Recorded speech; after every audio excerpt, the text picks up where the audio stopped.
بسم اللہ الرحمن الرحیم۔ حضرت سلیمان علیہ السلام کی بشارت۔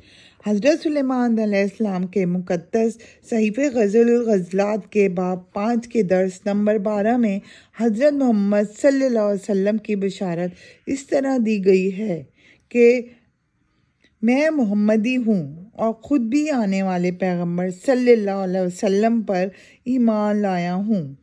آ گیا بلوس محمد یروشلم میں۔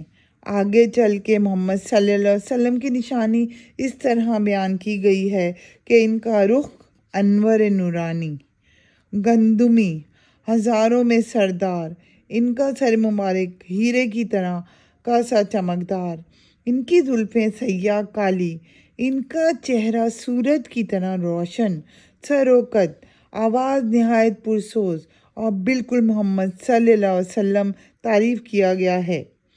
وہ مخلوق سے ڈرتا نہیں ہوگا، بہت بہادر اور بہت سمجھدار ہوگا۔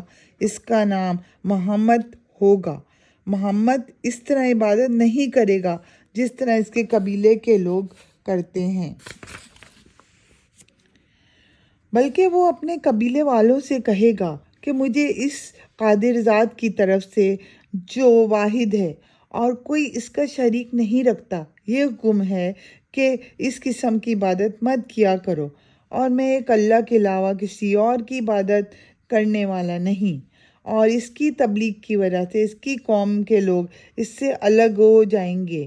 یہاں محمد کے معنی محمد صلی اللہ علیہ وسلم کے ہیں۔